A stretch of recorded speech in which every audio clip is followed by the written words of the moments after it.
Bapak Ibu jemaat yang dikasihi diberkati Tuhan, bersama dalam ibadah Natal ini kita akan merenungkan firman Tuhan yang kita dasarkan dari bacaan dari Injil Yohanes pasal yang pertama, ayat 1 sampai 5. Lalu kita akan melanjutkan ayat yang ke-9 sampai dengan ayat yang ke-14.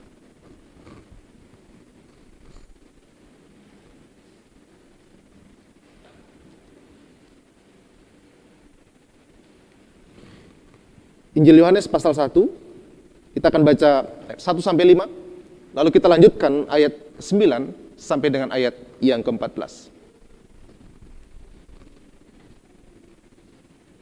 Beginilah bunyi firman Tuhan bagi kita semua. Pada mulanya adalah firman, firman itu bersama-sama dengan Allah, dan firman itu adalah Allah. Ia pada mulanya bersama-sama dengan Allah. Segala sesuatu dijadikan oleh Dia, dan tanpa Dia tidak ada sesuatu pun yang telah jadi dari segala yang telah dijadikan.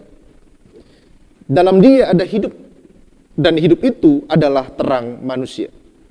Terang itu bercahaya di dalam kegelapan, dan kegelapan itu tidak menguasainya.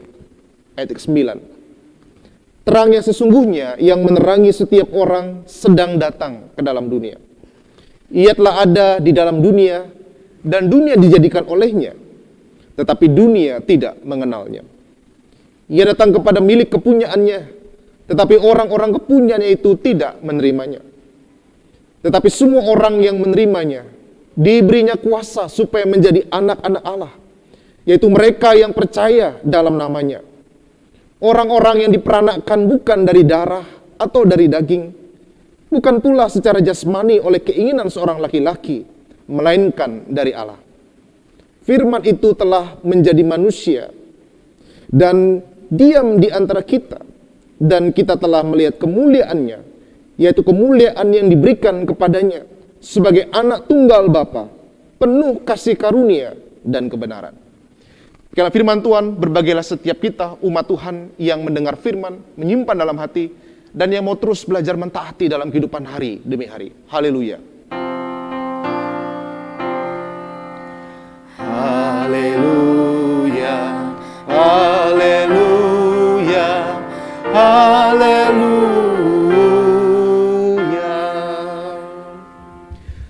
Selamat pagi Bapak Ibu Saudara semua. Salam sejahtera bagi saudara. Demikian juga Bapak Ibu Saudara yang mengikuti ibadah secara live streaming dari tempat di mana Bapak Ibu saat ini ada. Hari ini kita merayakan Natal, saudara. Natal yang kita rayakan di tahun ini, seperti yang kita telah renungkan bersama di malam tadi, bagaimana kita dalam suasana Natal, kita tetap bisa merasakan joy of the Christmas. Karena sukacita Natal itu dalam kehidupan kita, demikian juga pengharapan. Nah Bapak Ibu, kalau kita perhatikan dalam banyak kisah di Alkitab, ketika orang-orang menjumpai bayi Yesus, ada satu efek yang dialami oleh semua pribadi-pribadi yang menjumpai bayi itu. Entah itu gembala, entah itu orang Majus. Apa yang efek yang terjadi, saudara? Dari apa yang mereka alami, saudara, perjumpaan itu membuat mereka mengalami sukacita dalam diri mereka. Ketika mereka menjumpai bayi Yesus. Alkitab mencatat bahwa ketika para gembala menjumpai Yesus, seperti kita kemarin baca, maupun orang Majus, yang dijelaskan dalam Injil yang lain. Di situ kita bisa melihat ada satu dampak yang nyata mereka alami, yaitu mereka mengalami sukacita dalam hati mereka. Apa artinya, saudara? Artinya bagi kita semua, ketika kita bicara Natal, maka kita sedang ingin mengingat, kita mau berjumpa dengan bayi itu dalam kehidupan kita, sehingga kita bisa merasakan efek atau dampak yang dirasakan juga oleh orang yang menjumpai bayi Yesus ketika dia lahir untuk pertama kali. Nah, Bapak kasih Tuhan, ketika kita bicara tentang Natal, saudara, maka kita semua mengingat kepada bagian yang tidak kalah penting untuk kita renungkan, yaitu untuk apa sebenarnya dia datang bagi kita. Lalu seperti apa kita bisa mengalami kehidupan di dalam dia yang berkenan hadir dalam kehidupan ini. Maka hari ini saudara, kita bersama akan merenungkan firman Tuhan. Kita akan merenungkannya di bawah tema kedatangan Immanuel membaharui hidup. Kedatangan Immanuel membaharui hidup. Nah, Bapak kasih Tuhan, bicara tentang kedatangan saudara, maka kita tahu Natal itu bicara tentang kedatangan atau kehadiran Kristus ke dunia ini. Nah, saudara-saudara, kita harus ingat kita harus taruh dalam pikiran hati kita, bahwa ketika Tuhan berkenan hadir dalam kehidupan kita, tentu dia bukan main-main. Tentu dia datang bukan sekedar, oke, aku mau datang singgah sebentar, aku mau pergi. Tentu ketika dia meninggalkan tahta sucinya, berkenan datang ke dunia, itu pasti punya tujuan yang sangat penting bagi kita. Saudara, kalau saya mengunjungi saudara, mungkin tidak semuanya menurut saudara penting kehadiran saya. Atau ada saudara lain, atau teman saudara, keluarga saudara, mengunjungi saudara, saudara bisa saja menganggap tidak semua kunjungan itu penting bagi saudara. Tetapi mari kita mengingat, kehadiran Kristus ke dunia itu punya suatu tujuan yang sangat penting dan tujuan yang sangat jelas bagi kita. Itu dulu kita pegang dalam kehidupan kita. Kalau kita memahami itu dulu, maka kita tahu bagaimana kita harus untuk menyambut dia dalam kehidupan ini. Saudara, kalau tamu-tamu penting di negara ini, atau banyak negara, saudara, tamu-tamu VVIP, very very important person itu, maka segala persiapannya disiapkan begitu luar biasa, saudara. Nah, pertanyaan saya adalah, apakah Kristus termasuk bagian VVIP dalam kehidupan kita ketika kita sedang merayakan dan mengingat kehadirannya ke dunia? Maka saudara, hari ini kita bersama melihat bahwa tujuan kedatangan Tuhan, kehadirannya itu punya tujuan yang jelas. Dia nggak main-main, bukan iseng-isengan. Bukan hanya sekedar oke datang, lalu ya udah apapun terjadi biarin aja, tidak. Tetapi dia datang dengan sebuah tujuan yang jelas dalam kehidupan kita.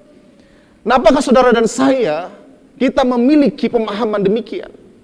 Jika iya saudara, maka kita akan mengalami apa yang jadi tujuan kehadirannya. Contoh saudara, jika ada orang hadir ke tempat saudara, sangat penting tujuannya. Maka ketika saudara merespon dengan benar kehadiran orang itu, maka saudara akan mengalami apa yang dapat dilakukan orang itu. Tapi kalau saudara nggak kunjungan dia saja, saudara nggak hiraukan dia, saudara biarkan dianya duduk manis mungkin di teras rumah atau di ruang tamu saudara, saudara tidak sungguh-sungguh melihat kehadirannya penting saudara, maka saudara akan mengalami apa yang dia maksudkan kehadirannya ke tempat saudara.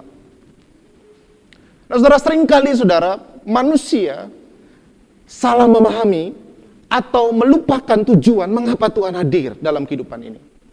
Mengapa Yesus Kristus Tuhan berkenan hadir ke dunia bagi kita semua.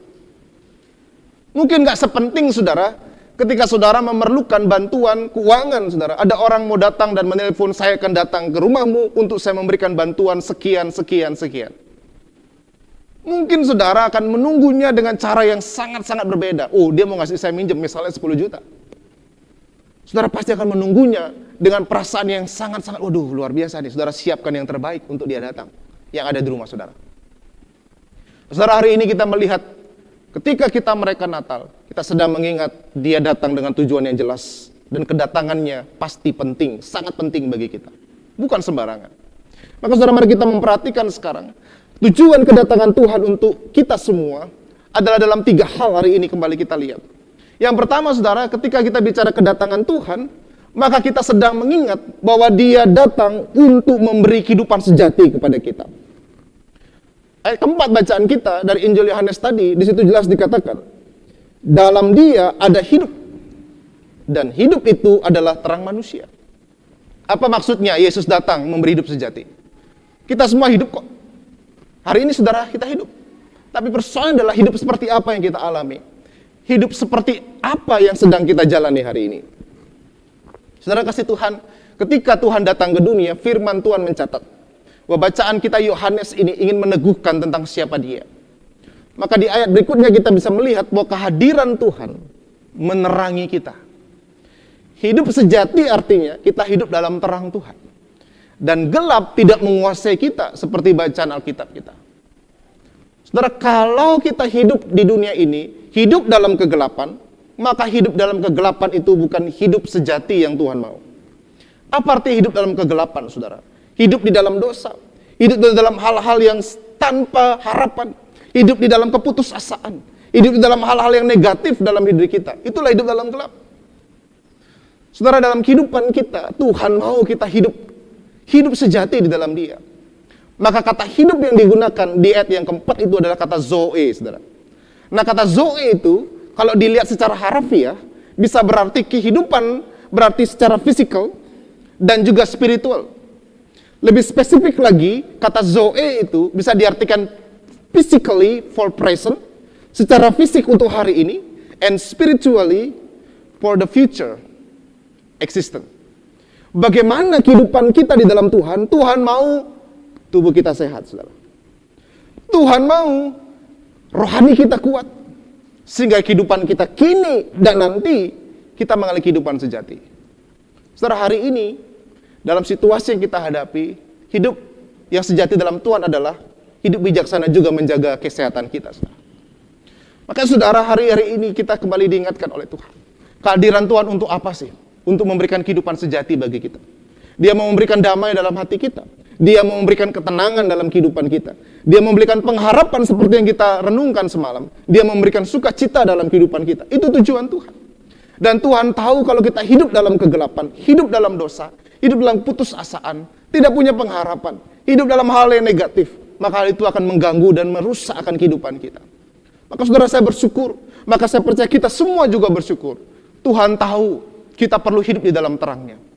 Saudara, kenapa Injil Yohanes memulai Injilnya dengan mengingatkan pada mulai adalah firman, bicara tentang logos dalam bahasa Yunaninya.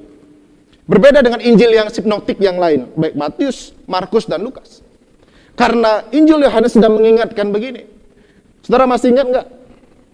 Para pembaca Injil Yohanes ini masih ingat nggak? Apa yang Tuhan ciptakan pertama? Terang. Tuhan ciptakan terang. Karena Tuhan mau manusia hidup dalam terang. Tapi karena dosa, maka kegelapanlah yang menguasai manusia. Maka dengan kehadiran Sang Logos firman itu, di mana kita tahu dalam kitab Kejadian, setiap Allah berfirman, Dabar Yahweh itu, bagaimana Allah berfirman, maka ketika difirmankan itu jadi. Ini bicara tentang Yesus yang sudah ada sebelum dunia dijadikan. Tetapi juga diingatkan bahwa dialah terang Tuhan itu yang dinyatakan bagi manusia ketika penciptaan pertama di Kejadian pasal yang pertama. Apa artinya, saudara? Kita mau kembalikan ke dalam posisi bagaimana Tuhan menciptakan manusia di dalam terangnya. Saudara, mari kita renungkan, saudara. Apakah di tahun ini kita sungguh-sungguh sudah hidup di dalam terang Tuhan? Bahwa kita orang-orang yang sungguh-sungguh mengalami apa yang Tuhan mau, kehidupan sejati dalam Dia. Jangan sampai saudara kita hari ini merayakan Kristus yang lahir. Kita masih hidup dalam kegelapan, saudara. Kita masih hidup dalam dosa yang kita tahu, saya harus meninggalkan itu. Kita tahu bahwa kehidupan kita ini harusnya nggak seperti ini.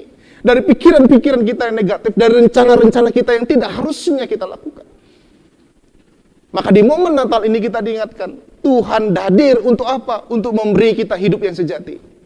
Dan mari kita sungguh-sungguh mau hidup di dalam kehidupan sejati itu.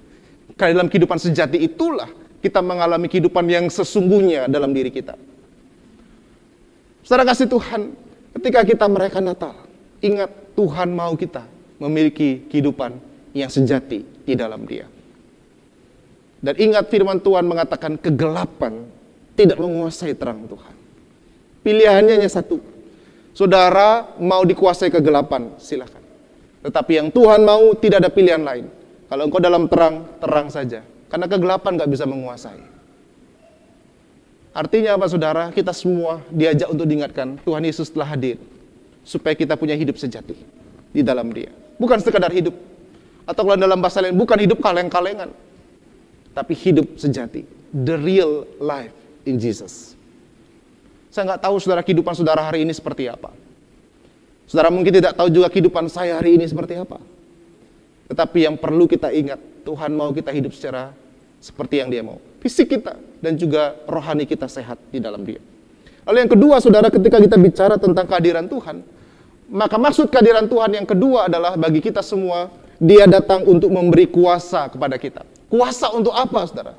Tentu Dia datang untuk memberikan kuasa untuk menjadi anak-anaknya. Dia datang untuk membangun kembali hubungan yang akrab dan mendalam dengan Dia. Dia datang, pertama kasih hidup dulu, hidup sejati ini. Lalu Dia datang, tujuan yang kedua adalah supaya kita memiliki kuasa untuk apa? Jadi anak-anak Allah. Nah, kata kuasa itu, saya melihat dalam bahasa Yunaninya, kata yang digunakan adalah kata eusia. Kata eusia ini bisa berarti privilege, hak istimewa untuk menjadi anak-anak Allah. Tapi yang menarik, saudara, kata eusio itu juga bisa berarti apa? Bisa berarti bagaimana kita secara kehidupan ini memiliki otoritas dalam diri kita. Otoritas untuk apa? Authority of moral, saudara. Otoritas secara moral dan otoritas untuk influence, memberikan pengaruh yang baik. Jadi saudara, ketika bicara Tuhan datang untuk apa? Tuhan datang untuk memberikan saya kuasa. Apa kuasa? Privilege, hak istimewa. Untuk menjadi anaknya. Untuk mewarisi apa yang dia siapkan. Tapi gak berhenti sampai di situ. Dia memberikan kuasa pada saya untuk membangun kehidupan moral saya yang baik. Dan Tuhan memberikan kuasa untuk saya memberikan pengaruh yang baik. Influence yang baik dalam kehidupan kita. Saudara, kalau saudara bicara tentang kehidupan di dalam Tuhan, itu yang Tuhan mau. Kalau saudara bicara tentang Natal, itu yang Tuhan kehendaki kehadirannya. Dia mau kita sungguh-sungguh hidup sebagai anak-anak Tuhan. Apa artinya? Kita membangun kehidupan moral yang baik. Kehidupan moral yang benar. Dan kita juga membangun diri kita bisa memberikan sebuah dampak influence yang baik dimanapun kita berada.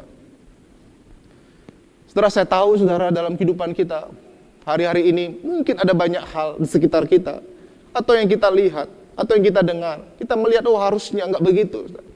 Tapi mari kita ingat, tugas kita adalah bukan untuk menghitung seberapa hal yang mungkin tidak bermoral terjadi. Tetapi tugas kita yang utama adalah untuk terus membangun diri kita. Membangun kehidupan kita di dalam Dia, di mana kita memiliki kuasa untuk membangun moral yang baik dan benar, dan kuasa untuk memberikan pengaruh.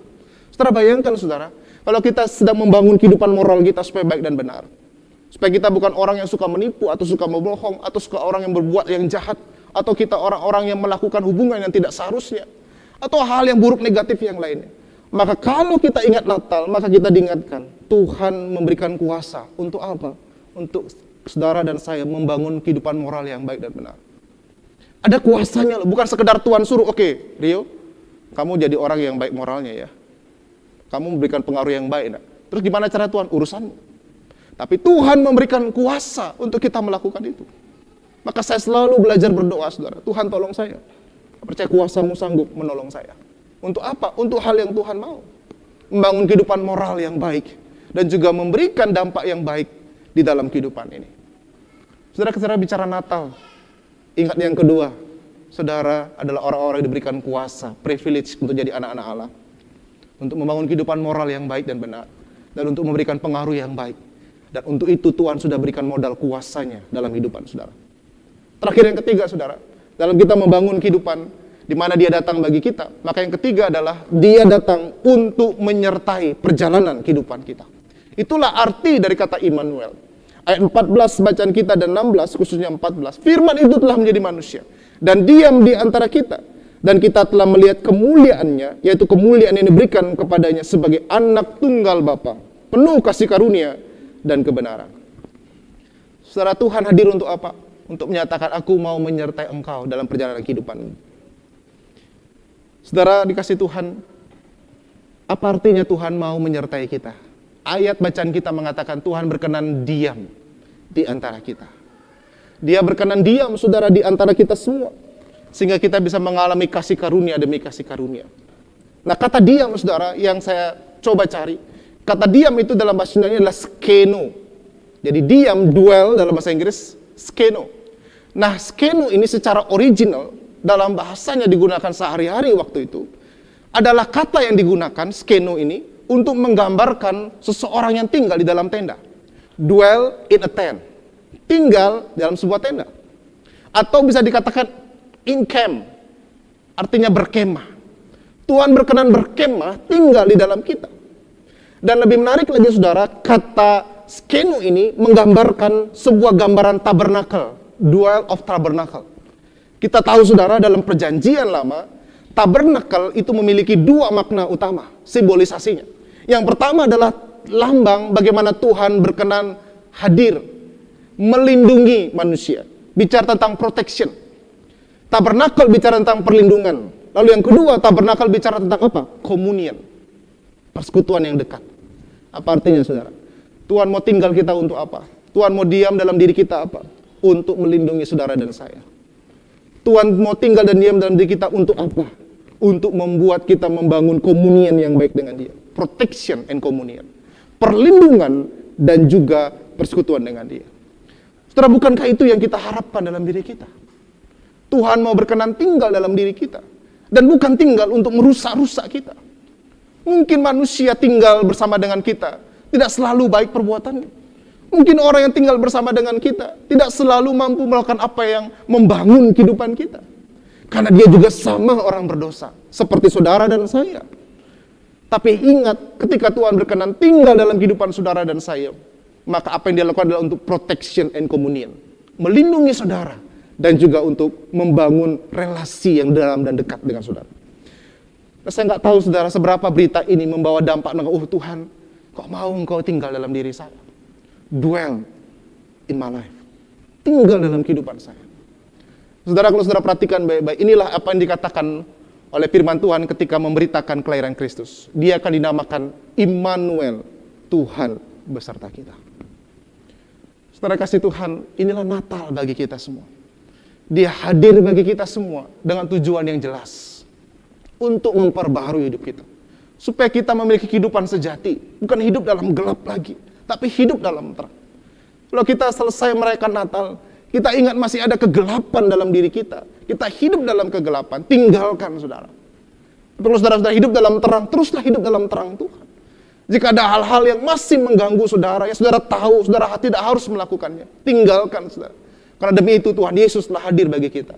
Supaya dia memberikan dan kita mengalami kehidupan sejati dalam dia. Yang kedua, dia datang untuk memberikan kepada kita otoritas, privilege untuk jadi anak-anak Allah.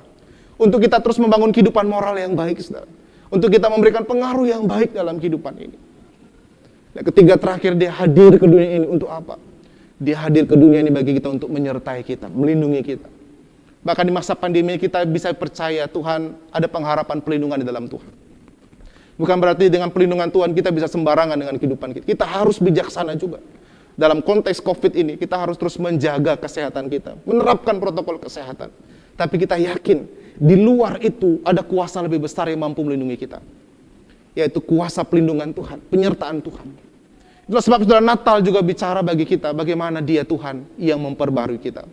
Saudara, dalam satu ungkapan dalam bahasa Ibrani saudara, ketika bicara tentang Immanuel saudara dalam kehidupan kita, maka dia adalah Immanuel. Wajahnya Tuhan dinampakkan bagi kita. Tapi ingat saudara dan saya, kita adalah Selem El. Kita adalah wajahnya Tuhan yang Tuhan mau kita nampakkan kepada sesama kita. Nah, apakah di Natal ini saudara kita mengingat kembali hal itu? Bukan hanya dia yang berkenan menampakkan wajahnya bagi kita, hadir. Tapi dia mau pakai saudara dan saya juga untuk menampakkan wajahnya bagi sesama. Supaya Natal itu dialami oleh banyak orang. Supaya Natal itu boleh dialami oleh lebih lagi banyak orang dalam kehidupan ini. Itulah yang Tuhan mau. Maka kita gak berhenti sampai Immanuel. Oh Tuhan, terima kasih. Kau sudah memberikan hidup sejati bagi saya. Memberikan kuasa bagi saya. Menyertai saya. Tapi saya juga mau belajar menjadi Selem El. Menjadi wajahnya Kristus. Yang boleh dinampakkan, dilihat oleh sesama. Selamat Natal saudara. Natal yang bukan sembarangan kita rayakan. Natal yang bukan sekedar dia datang ke dunia. Tapi Natal yang kita rayakan memiliki tujuan yang jelas. Yang Tuhan mau kita alami di dalam kehidupan ini. Immanuel datang membaharui kehidupan ini. Amin.